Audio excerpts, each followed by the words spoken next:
Ticket की बात हम करने जा रहे हैं, एनडीए और बीजेपी, क्योंकि एनडीए एक बड़ा अलायंस है, बीजेपी जिसको लीड कर रही है, और बीजेपी एक ऐसी पार्टी है जो देश की और दुनिया की सबसे बड़ी पार्टी है और इनके उम्मीदवारों की चर्चा देश में सबसे ज्यादा होती है। लेकिन बात जब हरियाणा की ओर, तो 10 लोकसभा सीट पर कौन कौन से उम्मीदवार उतारे जा सकते हैं, बात टिकट की है, इसलिए हम आज इसकी बात करने जा रहे हैं।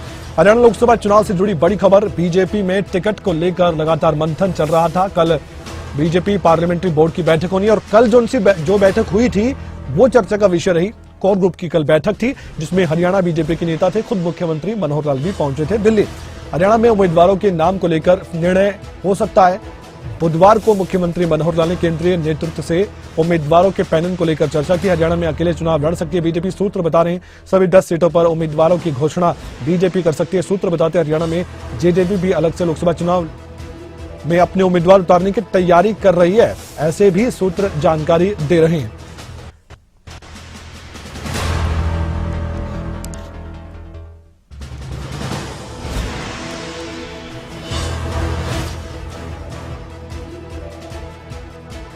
अच्छे जी, कुछ जानकारी आपको देते हैं और वो जानकारी बहुत महत्वपूर्ण है। ये वो जानकारी आपके सामने है। सबसे पहले तो हम आपको बता रहे हैं कि बीजेपी में टिकट कटने का पैमाना क्या है, क्योंकि जब टिकट दी जाएगी तो क्या सिटिंग एमपी का टिकट काटा जा सकता है? कहना तो जल्दबाजी होगा, लेकिन फिर भी हर राज्य में ये पैमाना जरूर देखा जाता है और इसमें विवादित सांसद का टिकट कटने का खतरा बना रहता है। 2 बार कोई सांसद रहा है तो हो सकता है उसका भी टिकट खतरे में पड़ जाए। 70 से 75 साल से अधिक उम्र के सांसदों का भी एक नियम है कि उनको शायद टिकट ना मिले। और इसके अलावा हमने आपको बताया था कि कौन कौन सी सीट से कौन कौन सा उम्मीदवार आने वाले वक्त में चुनाव मैदान में उतर सकता है बीजेपी की तरफ से। ये संभावनाएं हैं और संभावित नाम है। नायब सिंह सैनी प्रदेश अध्यक्ष हैं बीजेपी के, ये कुरुक्षेत्र से चुनाव मैदान में उतर सकते हैं। गुरुग्राम लोकसभा सीट से राव इंद्रजीत सिंह, इनका नाम आगे है सबसे। सिरसा लोकसभा सीट से 2 नाम है, सुनीता दुग्गल, अशोक तंवर, ये पैनल में नाम हो सकते हैं, सूत्र हमारे बता रहे हैं। इसके अलावा हम अगली लोकसभा सीट की बात करें, अंबाला लोकसभा सीट, बंतो कटारिया और साथ ही कृष्ण बेदी, इन दोनों के भी नाम सामने आ रहे हैं। और करनाल लोकसभा सीट की बात करें, अरविंद शर्मा और संजय भाटिया सिटिंग एमपी है, इनका नाम भी आगे है। रोहतक से सिटिंग एमपी है अरविंद शर्मा। धर्मवीर सिंह मौजूदा सांसद है भिवानी महेंद्रगढ़ से, और सुधा यादव का नाम भी चल रहा है भिवानी महेंद्रगढ़ लोकसभा सीट से। अगली लोकसभा सीट की बात करें तो एक एक करके हम रफ्तार से आपको बता रहे हैं। Faridabad Lok Sabha seat, sitting MP Krishnapal Gurjar, मंत्री भी हैं। विपुल गोयल हरियाणा के पूर्व मंत्री रहे हैं और इनका भी नाम चल रहा है। हिसार लोकसभा सीट की बात करें, यहाँ 3 नाम चल रहे हैं, कैप्टन अभिमन्यु, कुलदीप बिश्नोई और रणबीर गंगवा, इनके भी नाम आगे हैं।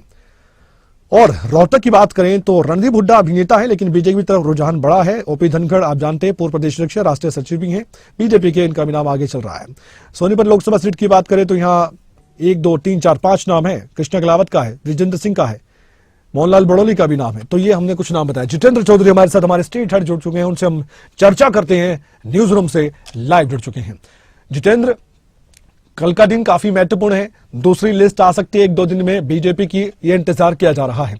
उस लिस्ट में हरियाणा का नाम भी शामिल हो सकता है, 10 लोकसभा सीट के उम्मीदवारों की घोषणा हो सकती है, ये भी चर्चाएं काफी चल रही हैं। आपसे हम जानना चाहेंगे फिलहाल राजनीतिक गलियारों में क्या चर्चाएं हैं 10 लोकसभा सीट के उम्मीदवारों को लेकर, सीधी जानकारी एक एक करके संक्षेप में दर्शकों तक पहुंचाइए।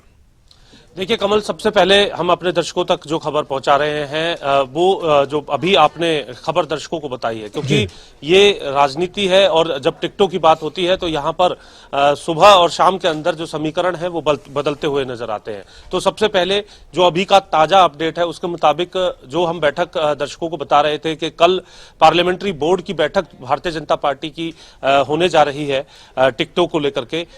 जो जानकारी है उसके मुताबिक ये बैठक अभी आगे के लिए डेफर हो गई है, 10 तारीख को यह बैठक हो सकती है।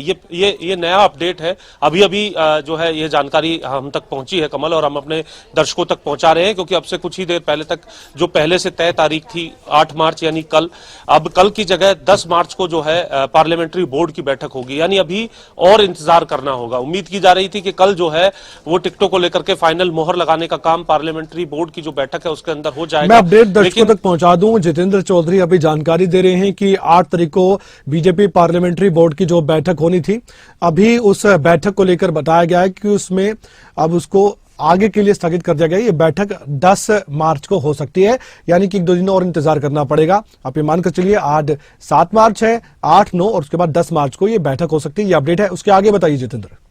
जी बिल्कुल कमल, और ये सबसे अहम अपडेट है क्योंकि जो उम्मीदवारों की जो धड़कनें इसको लेकर के बढ़ी हुई थी और अब काउंटडाउन शुरू हो चुका था 8 मार्च की इस बैठक को लेकर के, अभी इसमें और अधिक वक्त हो चुका है। यानी अभी जो है दिल थाम के उन सभी उम्मीदवारों को बैठना होगा जो इस बात को लेकर के बाट जो रहे हैं कि आखिर लोकसभा चुनाव के अंदर उन्हें टिकट जो है वो मिलता है नहीं, और उसके बाद किस तरीके का जनमत उनको मिलेगा। ये तमाम चीजें जो है आने वाले समय में जब इसको लेकर के पूरा शेड्यूल जो है चुनाव का जारी होगा उसके बाद हालांकि तय होना है। लेकिन भारतीय जनता पार्टी की तरफ से लगातार इसको लेकर के वर्किंग की जा रही है। इससे पहले कई दौर की बैठक, प्रदेश चुनाव समिति की बैठक जो है वो हरियाणा की हो चुकी है, और जो मुख्यमंत्री मनोहर लाल के साथ साथ जो वरिष्ठ नेता हैं उन्होंने भी शीर्ष नेतृत्व से कई दौर की मुलाकात इससे पहले क्योंकि समय की कमी है, मैं एक सवाल और आपसे पूछना चाहता हूं, हमारे दर्शकों के मन में होगा जो हम जानकारी दे रहे हैं। मुझे बताइए जितेंद्र, गठबंधन का क्या है, क्या अभी अपडेट है, और क्या गठबंधन में चुनाव लोकसभा का लड़ा जाएगा नहीं लड़ा जाएगा? सूत्र ये बता रहे हैं कि बीजेपी अकेले चुनाव लड़ने के मूड में है, खासकर हरियाणा बीजेपी ये चाहती है।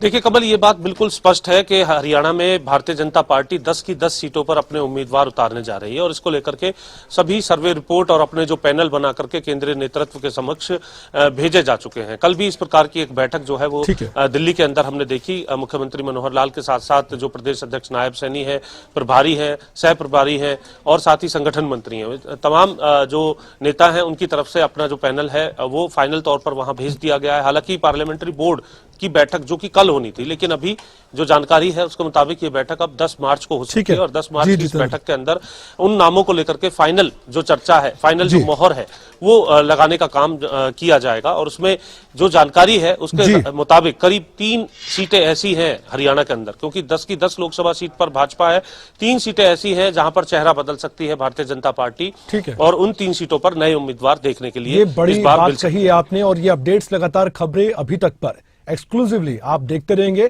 और चुनाव की सबसे पहले खबर यहीं पर आपको दिखेगी।